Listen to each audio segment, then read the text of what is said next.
s'adressait pas au peuple.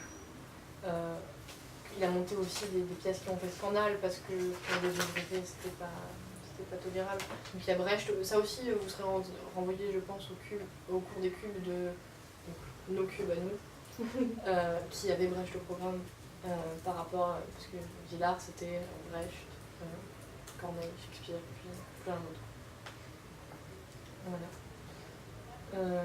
Si vous voulez que je vous parle plus des œuvres, dites-moi, mais comme vraiment vous alliez être assommé avec, je me dis que...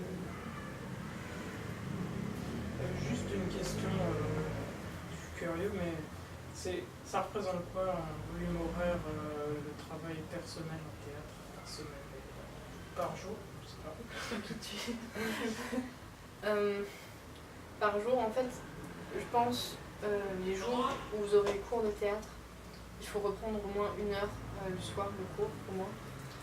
Et après, il y a tout le temps que vous avez décidé que vous donnerez au théâtre dans votre vie, d'aller voir des spectacles, de lire du théâtre. Je pense que c'est très essentiel de garder ça parce que si vous... Enfin, moi j'avais un peu le nez dans le guidon en Cagne, et du coup je faisais un peu que lire du Kleist, et c'était quelque part c'est un peu démotivant. Parce que du coup on a l'impression que le théâtre se résume au programme et c'est vraiment dommage. Donc garder cet esprit curieux, aller voir vraiment, enfin je pense qu'on a fait que répéter ça tout le séminaire, mais aller lire d'autres pièces, aller voir d'autres spectacles, des choses qui vous plaisent vraiment. Par rapport à théâtre et objet, il y a une pièce, alors je ne sais pas si vous réussirez à avoir des places, moi j'essaie déjà d'en avoir, qui est je pense fondamentale, c'est La grenouille avait raison, de James Thierry, qui passe au Théâtre du Rond-Point en décembre. Je crois que, la dernière fois que je l'ai regardé, les places étaient momentanément disponibles. Donc voilà. Mais je ne sais pas si M. Schiro va nous en venir voir, je ne suis pas sûre. Mais James Thierry, c'est le petit-fils de Charlie Chaplin. Voilà, et c'est les arts du... C'est marrant, j'avais vu au Rond-Point la petite fille, je crois, de Chaplin. Victoria, qui faisait un spectacle qu'elle a monté toute sa vie, en fait, qu'elle a passé son temps à refaire, enrichir toute sa vie avec des objets magnifiques, justement, des objets. Mais c'est l'objet dans sa matérialité ou ça peut être l'objet... Marqué M. Schiro, mais c'est ça le problème, c'est que l'objet au théâtre, absolument tout est objet, puisque c'est... Voilà. À partir du moment où on regarde quelque chose, c'est un objet.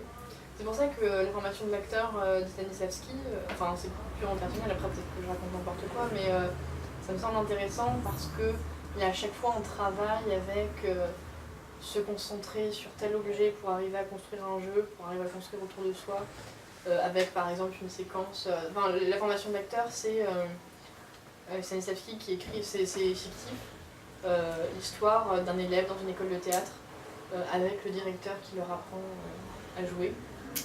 Et par exemple cette séquence où une jeune fille doit chercher une épingle à cheveux, ils font tous semblant de la chercher, mais ça marche pas, et où finalement elle la perd vraiment, et là ils se mettent vraiment à chercher.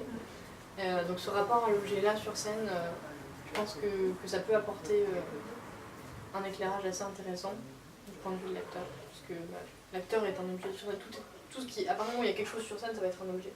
La lumière est un objet. Du coup...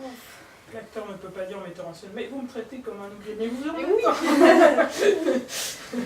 Donc c'est pour ça que moi ça m'a un peu fait peur ce sujet, parce qu'il y a tout dedans.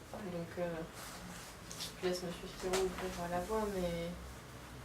Ouais, il y a une série de... Et par rapport à revenir à James Thierry, justement c'est en même temps du cirque et tout un travail autour de la sensibilité aux objets, comment avec peu de choses on crée de la magie, c'est beaucoup de théâtre d'objets, et en même temps avec du cirque, et on sort juste émerveillé, et il y a vraiment un travail autour de quel est le sens des objets, pourquoi c'est pas juste des choses inertes, et pourquoi sur scène on peut créer un événement extraordinaire avec.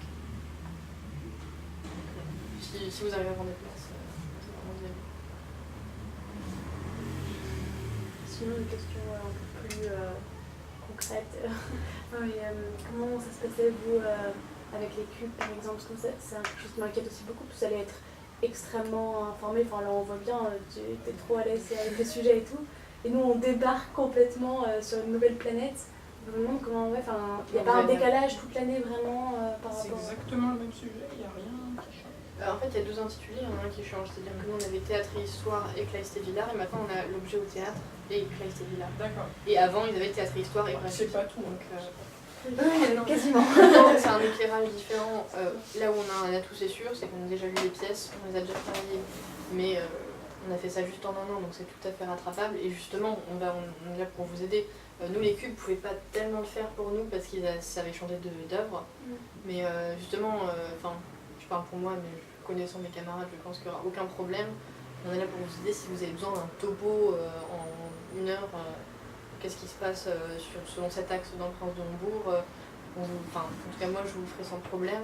Je pense que justement, c'est un avantage qu'on a, mais on va vous le faire partager vraiment. Et il ne faut pas avoir peur. Nous, on les a lus, mais vous ne serez pas désavantagés. Voilà. Vraiment pas. Et si vous avez besoin, moi je sais que j'aurais bien aimé, on n'avait pas beaucoup de temps, mais les cours des cubes, c'est assez sec parce qu'on n'a pas fait ce cours, on n'y était pas, et je pense qu'on comprend beaucoup mieux un cours quand on y a été. Et on n'a pas eu le temps de se faire beaucoup réexpliquer par les cubes. Donc si vous avez un cours que vous ne comprenez pas parce que c'est écrit, c'est sec, n'hésitez pas à nous demander pour qu'on vous réexplique ce qu'il y a dedans. Et de toute façon, on va faire un groupe Facebook et vous pourrez mettre toutes vos questions tout le temps. Et même n'hésitez pas à faire partager des choses du genre à tel spectacle, je pensais qu'on pouvait le mettre en lien avec telle page de Villard, qu'est-ce que vous en pensez? Est-ce que vous pensez que ça marche? Et d'essayer de réfléchir ensemble est-ce qu'il y a vraiment un lien? Est-ce que non? Est-ce que c'est un tout petit peu différent? Donc vraiment, il faut qu'on ait cet échange tout le temps, toute l'année, je pense. En essayant aussi d'organiser assez vite ces groupes autour des spectacles pour qu'on ne fasse pas comme l'année dernière, n'importe comment dans tous les sens. Voilà. Je sais pas ce que je peux vous dire d'autre, je pense que Du coup, je me demande, donc je sais mon premier cours de séminaire. Du coup, toi, tu cubes cette année et en classique, c'est ça? Et qu'est-ce qui, d'après toi, t'a manqué? Pourquoi tu cubes cette année et encore en théâtre? Parce que, alors, pour plusieurs raisons. En fait, j'ai vraiment évolué très très vite sur l'année, je m'en suis pas rendu compte, et au concours, j'ai raté l'admissibilité de 1 point. Donc déjà, je me dis, ça vaut le coup de refaire. Et ensuite, j'ai demandé à M. Skiro, est-ce que je devrais cuber ou pas? Et il m'a pris à part pendant 1 heure pour m'expliquer que c'était essentiel, parce que je vais faire de la mise en scène. Et du coup, j'ai pas envie de refaire, j'ai envie d'aller à la fac, j'ai envie de monter des spectacles. Il m'a dit que, et je pense qu'il a raison, que dans ce milieu où c'est quand même difficile, si on veut avoir une vraie force de frappe, il faut avoir une vraie formation. Et surtout, je cube aussi beaucoup pour le cours de M. Skiro, mais aussi pour toute la formation autour qui est vraiment très très bonne à Fénon. Et très ouverte, qui aide quand même à cultiver la curiosité. Donc c'est pour ça aussi que j'ai quand même accepté de cuber. Parce que toute l'année, j'étais je veux pas cuber, je veux pas cuber. Et aussi parce que M. Skiro m'a dit je vais vous aider à préparer les dossiers pour des écoles de théâtre pour l'an prochain, je vais tous les relire et je vais vous aider à ce qu'ils soient parfaits pour vous rentrer. Donc ça m'a un peu convaincue aussi. Et je ne me voyais pas aller à la fac parce que la fac d'art du spectacle, c'est pas forcément non plus l'idéal. Donc voilà. J'ai besoin de ce rythme-là, d'avoir un peu une formation constante parce que ça nous forme à être des bosseurs et dans le milieu du théâtre, si on n'est pas un bosseur, ça marche pas. C'est beau. Vous avez d'autres questions?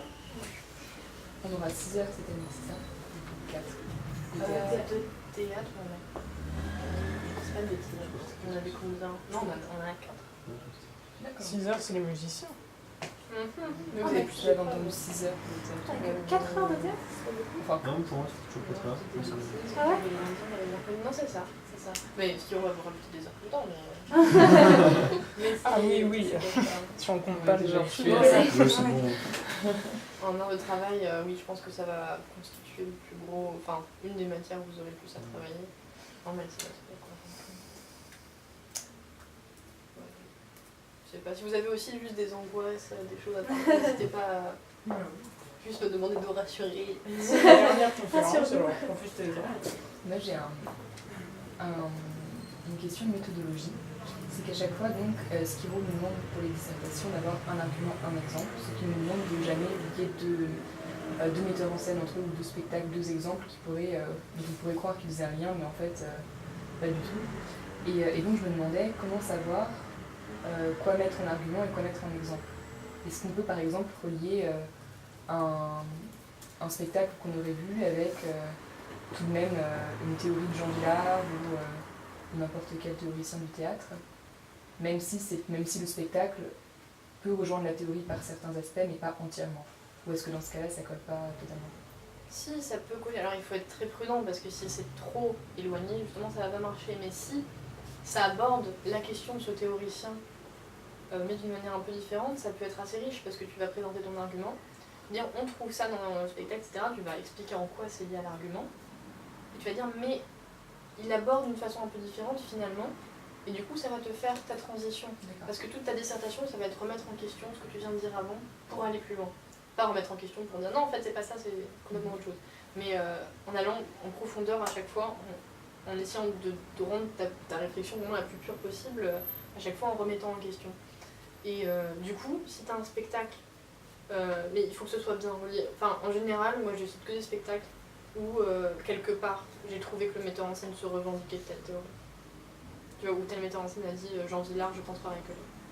Enfin, pas forcément aussi explicitement, mais oui, il y a fait référence. De toute façon, dans les interviews, ça revient souvent. Enfin, Angélique Hallyday, on lui demande tout le temps si elle est tributaire d'Artaud ou pas. Enfin, tu trouves ça. Mais voilà, si c'est pas tout à fait de la même manière, ça peut être très intéressant. Parce que du coup, tu peux dire il veut pas faire pareil, tout à fait. Il envisage cette question, mais il la prolonge. Et ensuite, argument suivant. Comment est-ce qu'il la prolonge? Et enfin, pour ta transition, et du coup, l'argument suivant. On peut prolonger cette question de cette manière-là selon tel théoricien. Mais l'argument, c'est pas forcément non plus. Si tu as un théoricien pour appuyer ton propos, c'est bien, mais c'est aussi ta réflexion. D'accord.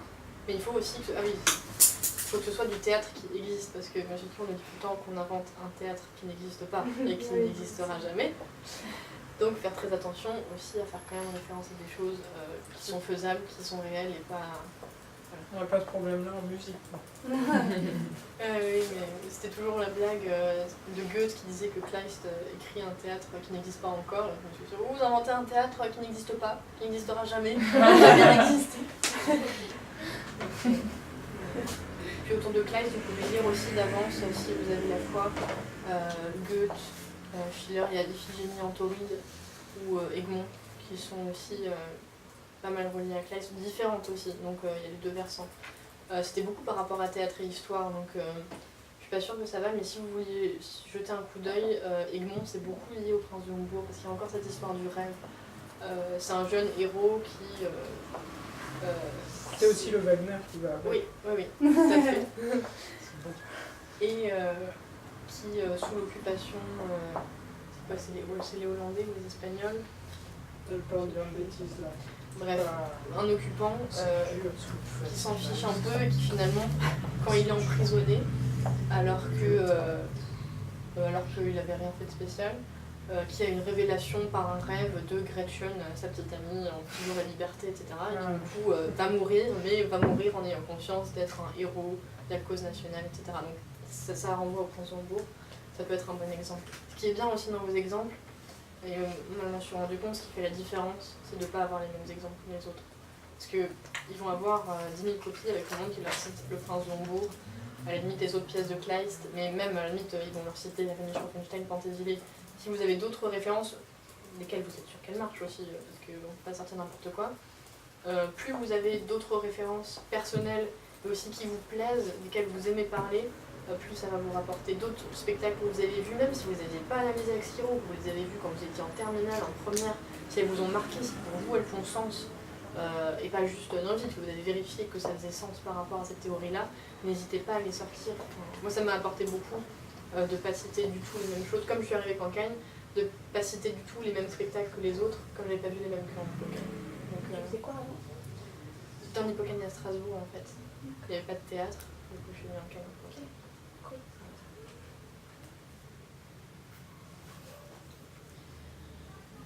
Pour être rassurée plutôt, par exemple, toi, ça a été quoi ta progression sur l'année en théâtre?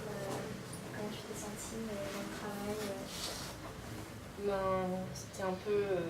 déjà, de manière générale, à Fénon Paca en théâtre, quand je suis arrivée, c'était une masse de travail supérieure à ce que j'ai en Hippocagne.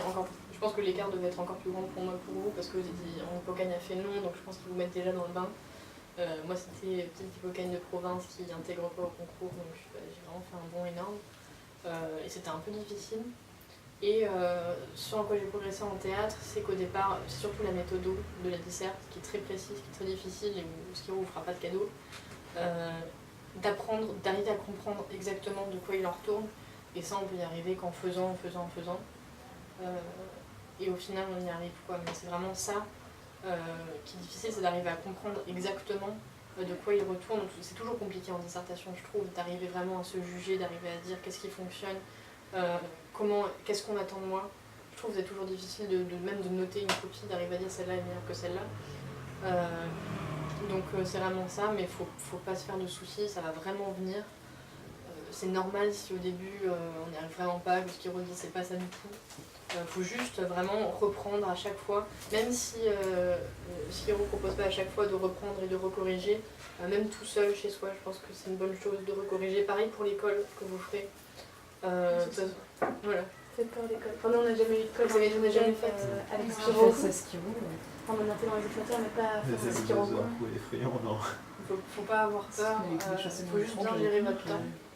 Mais il est compréhensif en colle, pas du tout.